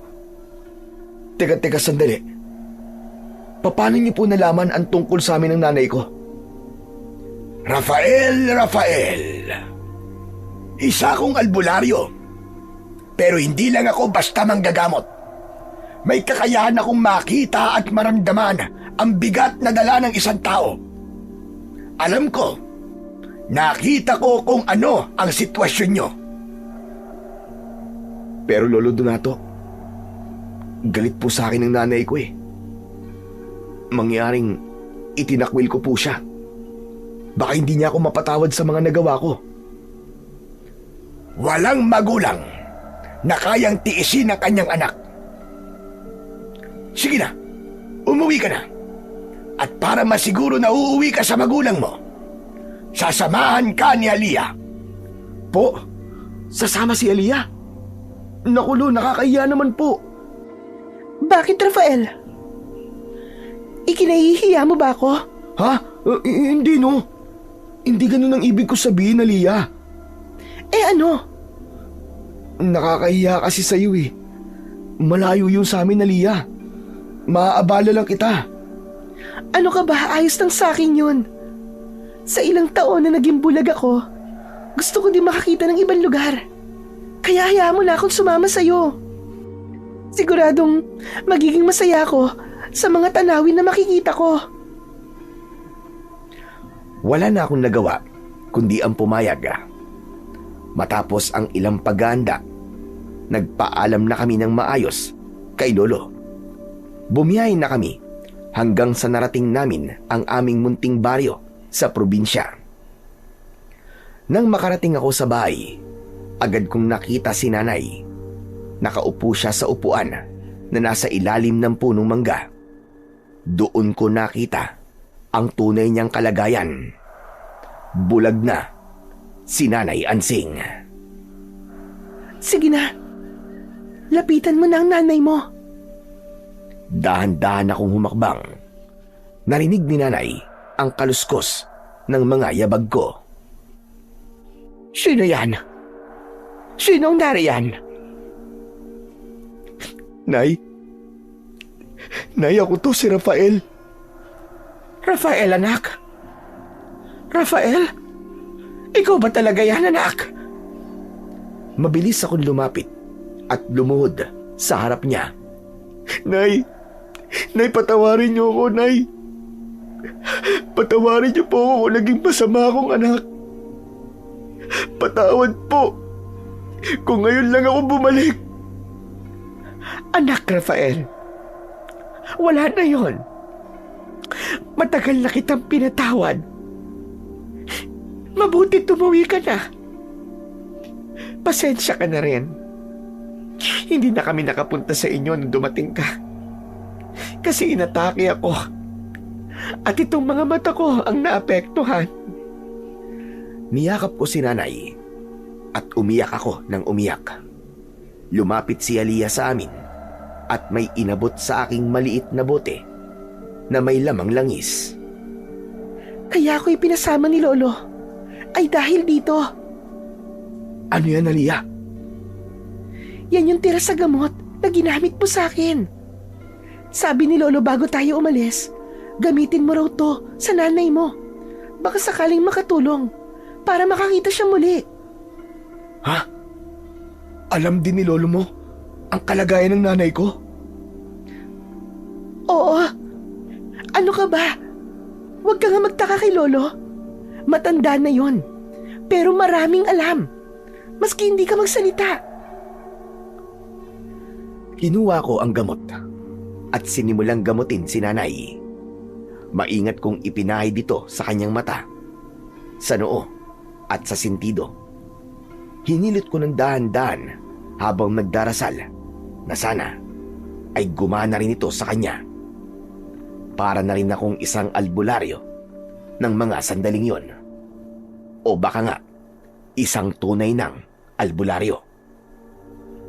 Makalipas ang ilang sandali, unti-unting iminulat ni Nanay ang kanyang mga mata. Anak! Anak! Nakikita na kita! Muli kaming napaiyak sa tuwa. Pero biglang lumiwanag ang aura ni Nanay nang mapansin niya si Aliyah na nakatayo sa tabi ko. Pinagmasdan niya ito mula ulo hanggang paa. Ang ganda naman ng dalagang ito. Siya na ba ang bago mong partner? Siya na ba ang asawa mo? Napanganga ako sa tanong na yun ni Nanay.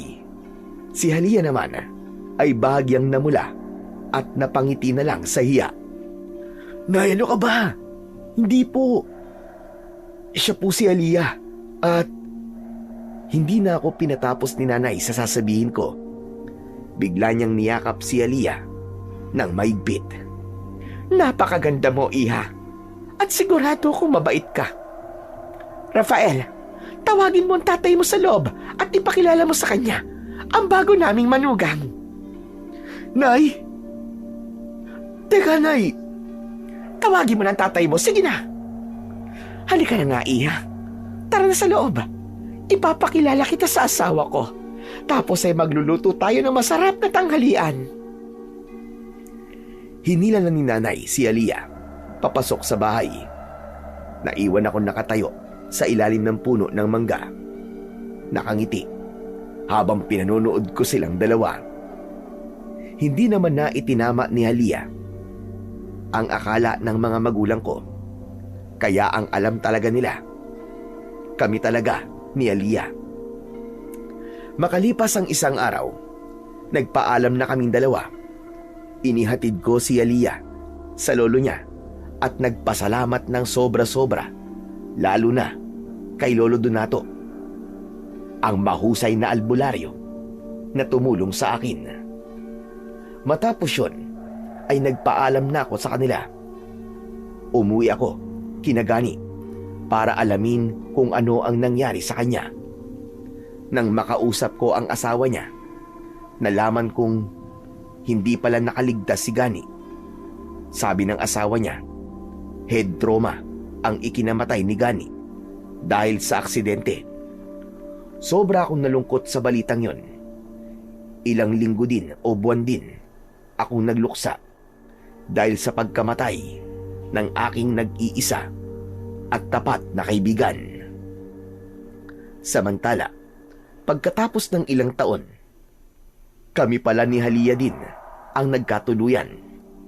Nang naayos ko na ang buhay ko, bumalik ako sa kanila at niligawan siya.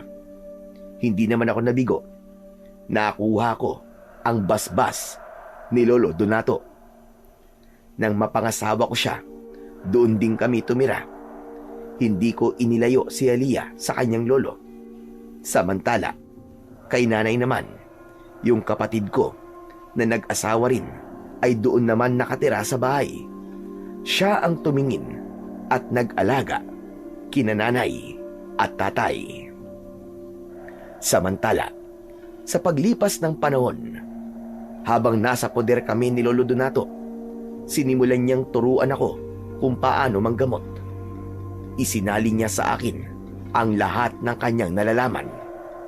At bago siya tuluyang namahinga dahil sa katandaan, ipinamana niya sa akin ang kanyang mga agimat at mga ibang mutya. Sabi niya, gamitin ko daw ito para maprotektahan ang mga taong walang kalaban-laban sa puwersa ng kadiliman, lalong-lalo na sa mga aswang. Ako na ang pumalit sa kanyang tungkulin.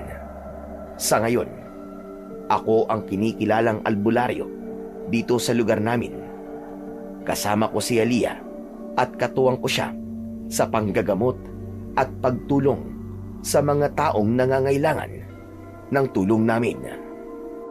Hanggang dito na lamang po ang aking kwento, at sana ay marami kayong natutunan na magagandang aral. Pagpalain kayo nawa ng Diyos na may kapal.